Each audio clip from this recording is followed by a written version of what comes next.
Welcome to Dark Trail IDM. 10 izin tambang.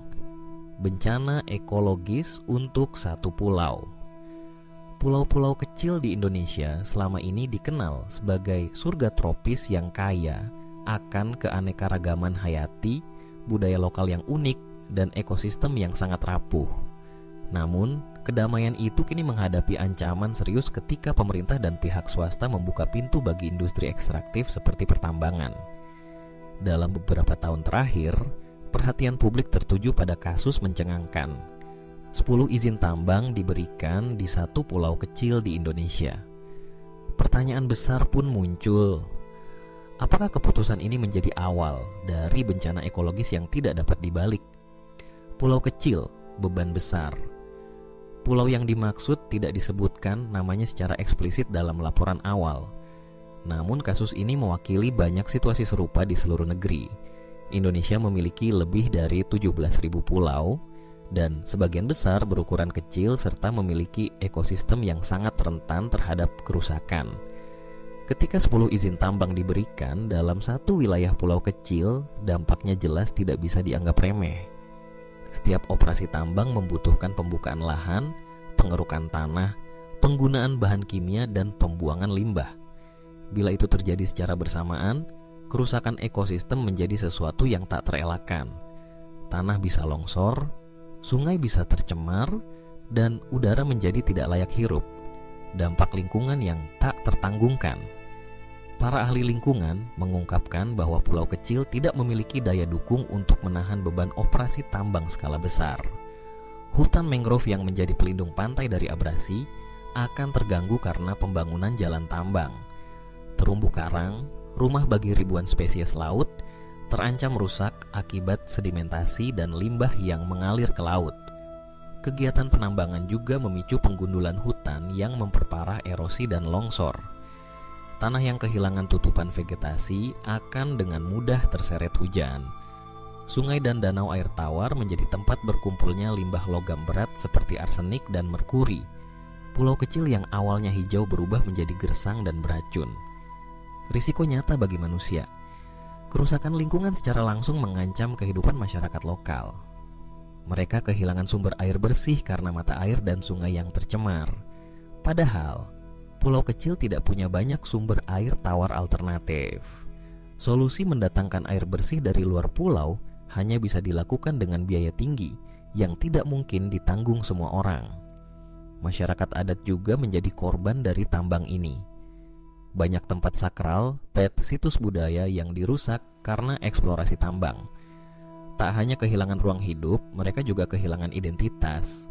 Bahkan konflik sosial muncul karena masyarakat yang menolak tambang berhadapan dengan kekuatan modal dan aparat keamanan. Kontradiksi kebijakan nasional. Pemberian izin tambang secara besar-besaran di pulau kecil menunjukkan inkonsistensi dalam kebijakan negara. Di satu sisi, pemerintah menyatakan komitmen pada pembangunan berkelanjutan dan pengendalian perubahan iklim, namun di sisi lain tetap mengeluarkan izin untuk proyek yang jelas-jelas merusak lingkungan. Peraturan Pemerintah Nomor 11 Tahun 2023 menyebutkan bahwa pulau kecil dan perairan sekitarnya wajib dijaga dari eksploitasi yang merusak lingkungan. Tapi pada praktiknya, proyek tambang tetap diberikan lampu hijau. Ini menimbulkan kesan bahwa regulasi hanya jadi formalitas, bukan alat pelindung alam. Ekonomi versus ekologi. Siapa yang diuntungkan? Pendukung tambang membawa narasi bahwa tambang membuka lapangan kerja dan mendorong pembangunan ekonomi. Mereka mengklaim bahwa masyarakat akan memperoleh manfaat dari proyek tersebut. Namun kenyataan di lapangan seringkali berbeda. Pekerjaan yang tersedia bersifat musiman, tidak berkelanjutan, dan berisiko tinggi. Keuntungan utama justru dinikmati oleh segelintir elit dan pemodal besar. Pendapatan dari tambang tidak kembali ke masyarakat lokal, melainkan ke pusat. Bahkan, wilayah yang habis ditambang sering ditinggalkan tanpa rehabilitasi. Sementara masyarakat harus hidup di tengah lingkungan yang rusak dan tak bisa lagi diandalkan. Padahal, potensi pariwisata berkelanjutan dan perikanan tradisional di pulau-pulau kecil jauh lebih besar. Ekowisata memberikan pemasukan rutin, menjaga alam tetap lestari, dan memberdayakan masyarakat lokal. Bila dihitung jangka panjang, nilai ekonomi dari pariwisata yang dikelola dengan baik jauh lebih tinggi dibandingkan tambang yang eksploitatif. AMDAL lemah, pengawasan longgar. Seharusnya, setiap proyek tambang wajib melalui proses analisis mengenai dampak lingkungan AMDAL yang ketat. Namun kenyataannya, banyak AMDAL dibuat asal-asalan, tidak melibatkan partisipasi masyarakat, bahkan menyalin dari proyek lain. Dokumen ini lebih sering jadi syarat administratif, bukan alat perlindungan. Pemerintah daerah yang semestinya mengawasi kegiatan tambang seringkali lebih memilih menarik investasi daripada menegakkan hukum. Akibatnya, banyak pelanggaran terjadi, mulai dari penebangan liar hingga pencemaran sungai. Dalam banyak kasus, tidak ada satupun pejabat atau perusahaan yang benar-benar dimintai pertanggungjawaban. Suara masyarakat tak bisa dibungkam. Meski berada dalam tekanan, masyarakat tidak tinggal diam. Di pulau yang mendapatkan 10 izin tambang ini, warga melakukan perlawanan lewat petisi, demonstrasi, dan gugatan hukum.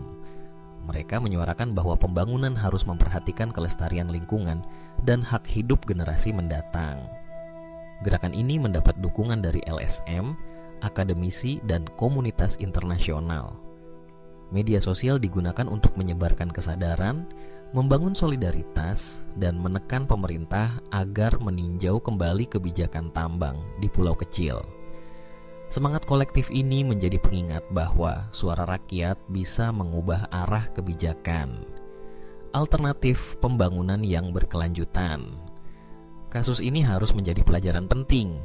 Indonesia tidak bisa terus menggantungkan masa depan pembangunan pada eksploitasi sumber daya alam. Pulau-pulau kecil harus dijaga sebagai simpul keanekaragaman hayati, budaya lokal, dan ketahanan iklim.